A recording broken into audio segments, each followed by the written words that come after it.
A parliamentary committee recommends Pritam Singh be further investigated due to his conduct before the 8-member panel. Education Minister Tan Hsueh Yun lays out his vision for success, saying universities must do more than produce graduates for the job market. And congratulations to Shannon Teo, the Straits Times Journalist of the Year, and Jean Au, ST's Young Journalist of the Year.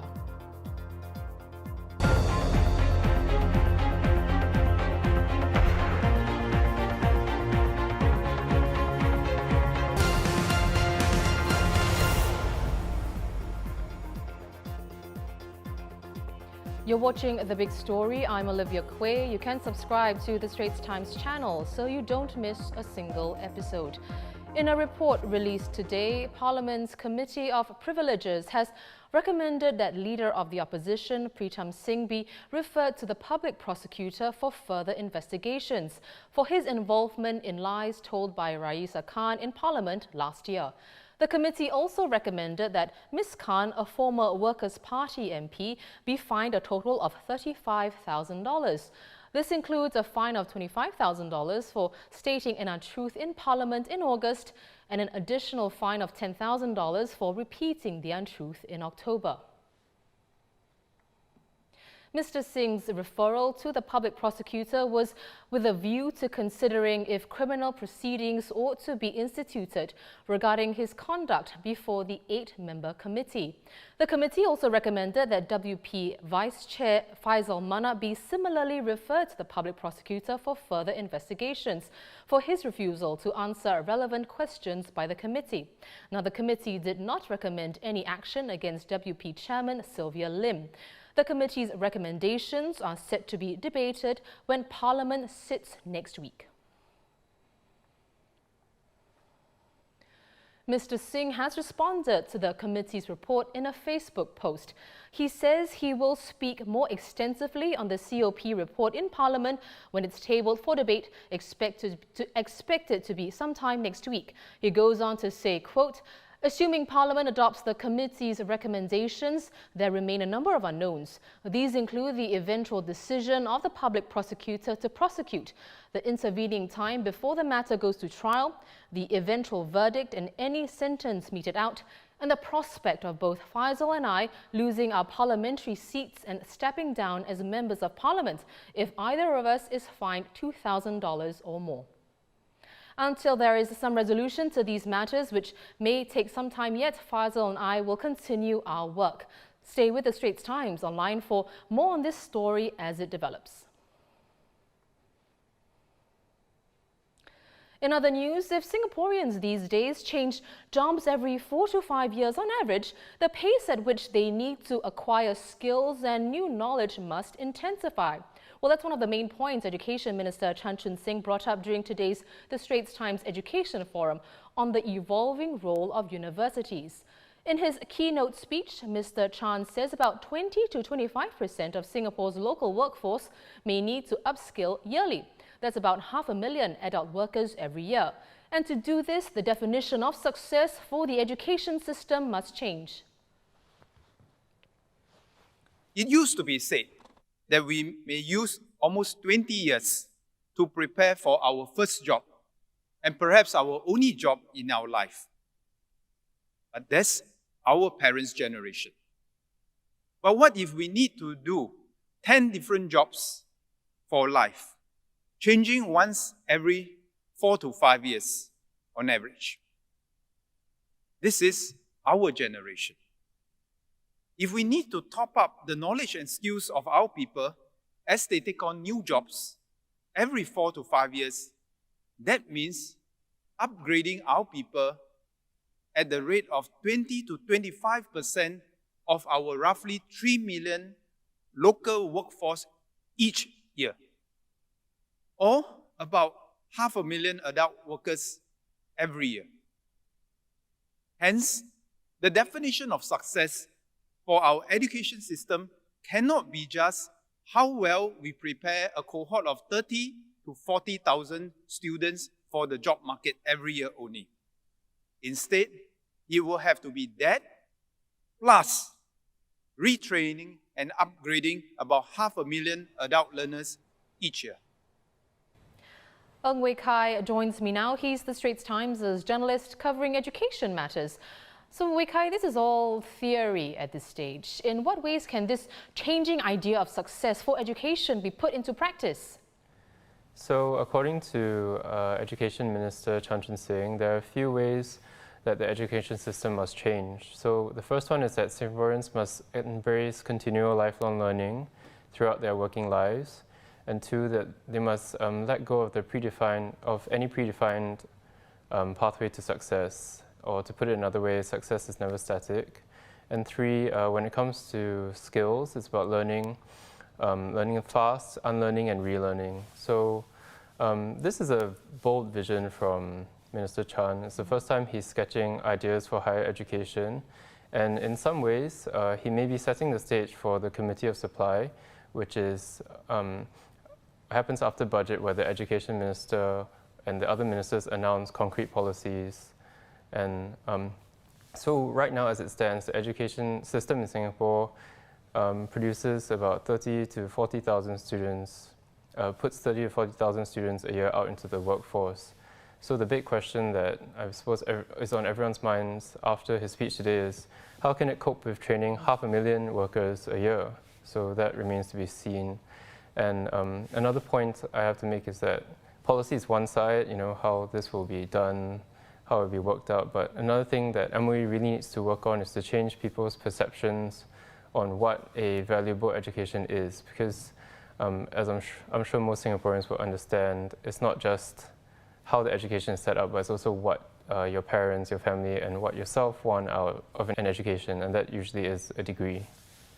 Well, Wei Kai, Mr. Chan also said the education system must do more than produce fresh school leavers for the job market. They must pay attention to those who have already graduated. What then are the universities meant to do? So what it seems like he wants to do is to really create a shift in how the whole university system works. He wants universities to have closer ties to industry, and he wants graduates to have a lifelong relationship with their alma mater. Some of this is already in place, and it's not entirely a new idea, because last year when SC hosted the SMU forum, the education minister then, who was Lawrence Wong, also talked about how there can't be a clear distinction between education and work, and the old idea of having all your education in the first part of your life can't be the case moving forward. So then if this is how Singapore wants to move forward, it then becomes a question of capacity and logistics. Like, how can an education system that's meant or only has the number of teachers, facilities for full-time students start to accommodate retraining maybe 500,000 people a year, alongside the pressures of teaching full-time students and the research pressures that most university and polytechnic lecturers have. Well, Wei Kai, why the need to do this in the first place? Are local universities not keeping up with global employment trends? Well, I don't think it's so much that local universities are not keeping up with trends, because if you look at the employment survey numbers throughout the pandemic, actually they're pretty good, and some of them, the employment numbers were even better than before the pandemic. But I think on a larger global scale, university education is being disrupted by the pandemic. I mean, many people are realizing that there's not much of a point of going to a university for a degree if you can learn all that stuff from YouTube or other online providers. So to me, it sounds like Mr. Chan Singh is trying to update universities in Singapore and keep them relevant in a world where access to knowledge is more democratized. So I think so far the vision sounds good. It's quite beefed up, but the policies need to follow, and like policies on how this vision will be supported financially and logistically. And hopefully we'll get some hint of that in the budget, which is set to come out next week. Right, thanks so much, Wei Kai. Journalist Ng Wei Kai.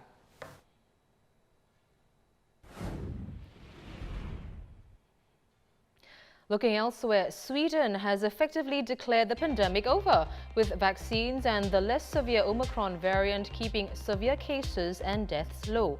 As of Wednesday, the country has scrapped almost all restrictions and stopped most COVID-19 testing. While life is returning to normal, hospitals are feeling the strain, with around 2,000 COVID-19 patients needing medical care.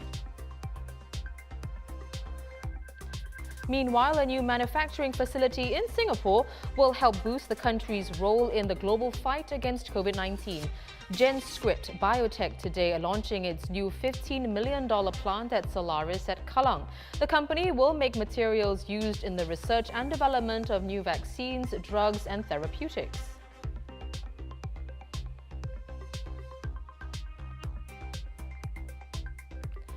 Young people are still making up the bulk of first-time drug abusers in Singapore.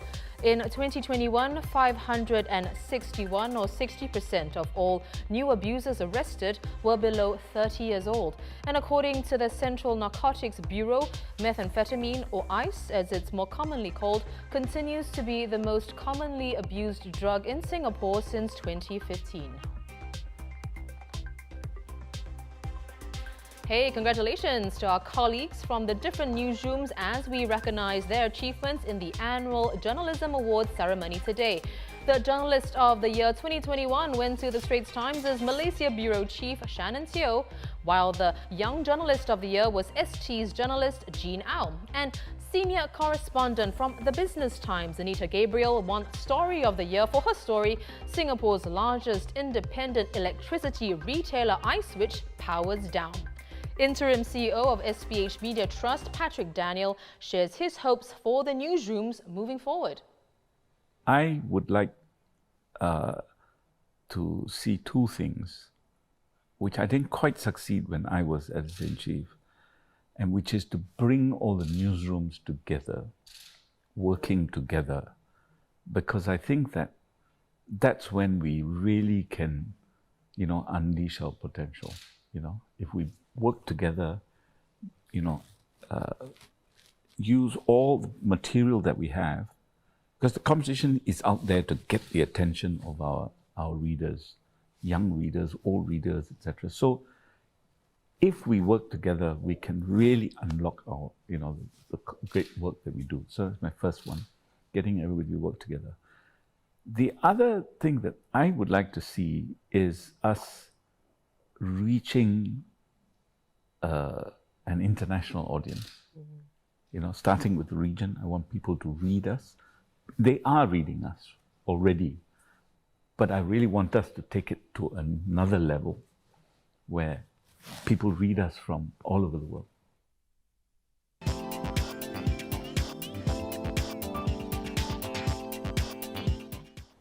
Love is in the air for this week's Live Picks. We've got Jennifer Lopez in a new romantic comedy and online shopping deals for Valentine's Day you don't want to miss. First up, J-Lo is back on the big screen for the first time since 2019's Hustlers, which saw her in a more serious role. Well, film correspondent John Lui joins me now. So John, knowing how much you love your rom-coms, will you be showing the love for Jennifer Lopez's Marry Me? Olivia, I wish I had good news for you this Valentine's Day, but unfortunately, this is not a good film. I don't mind rom-coms if they're funny, if they have interesting characters. What is terrible about this is they had to make Jennifer Lopez's character, the pop star, such a living goddess who is both a goddess and a saint. So you have the wealth porn, she's got all the goodies of materialism, but she's also got a heart of gold, and they also had to make Owen Wilson's character, the male romantic interest, the average guy, make him a living saint. He's a maths teacher with a really adorable angel for a daughter. So, in this kind of setup where everybody's flawless, there's very little room for humor. So there are no jokes. It's all like some very heartwarming Christmas charade. And the only conclusion I can come from after watching this really parade of wealth is that we should tax the rich. People like Jennifer Lopez's pop star should be taxed more so that the taxes can go down to Owen Wilson's maths teacher, so he'd have the resources to find a girl that is of his own socioeconomic class, right? So that movies like this don't have to exist. So that's my conclusion. John Lui there, our film correspondent. Now, if you're the last-minute type like me, don't worry, there's still time to surprise someone you love for Valentine's Day. Let's find out some of the best deals out there with journalist Amanda Chai. So, Amanda, tell us what you found. Yep, so there are always tons of promotions around Valentine's Day. If that special someone in your life or your friend is a beauty lover, iShop Changi has in store great gift sets and also discounts on Jewel dining, retail and attractions. So until the end of the month, shop at the Boutique by iShop Changi online store or at its physical outlet at Jewel to enjoy up to 70% off skincare, makeup and fragrances. Boutique is an omni-channel store opened in collaboration with beauty giant Estee Lauder companies. So during this time, when you make a boutique order online, you get another 15% off your second item. A great gift set to pick up is the Surprise and Delight Beauty Box, which has a $500 value and is priced at $250. It's a beauty junkie's dream with goodies including a La Mer cream, Estee Lauder Advanced Night Repair Serum, Bobbi Brown eyeshadow, and more. And if you're making a trip down to the store, you might as well spend the day at Jewel. Because when you spend $200 and above, you will receive a complimentary Love Boutique gift pack worth more than $80 in Jewel experiences and merchandise. So that includes $20 worth of Jewel vouchers, discounts off Jewel attractions such as the Topiary Walk and the Changi Experience Studio, plus limited edition pouches designed by fashion illustrator Grace Chow. Perfect gift. Journalist Amanda Chai then. Well, there's so much love out there for one of Singaporeans' favorite local dishes, Laksa. Well, let's bring in a food editor, Tan Hsueh Yun. So, Hsueh, I understand this one ticks all the boxes for you. Tell us more. Okay, I've always thought that Laksa in Singapore has become more and more mild, more and more defanged. So there's not enough coconut milk, it's not lemak enough, the rempah has no Some places don't even give you cockles, which I think is outrageous, right? I mean, completely outrageous. So I found this one that is really worth eating, worth all the calories, and it's called George's Katong Laksa, and it's in 307 Changi Road.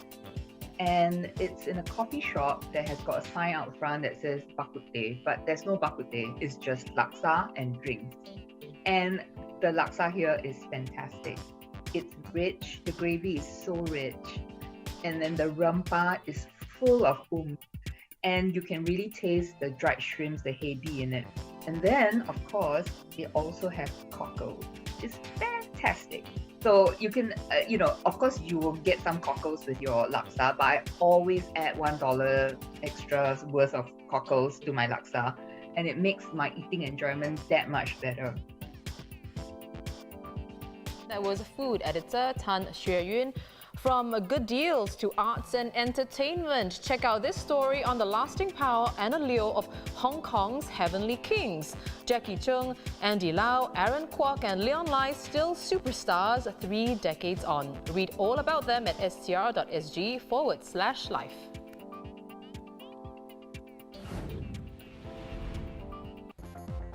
Visit straitstimes.com for more news and our YouTube channel for more videos. Subscribe by hitting the red button below. I'm Olivia Quay. Thanks for watching The Big Story.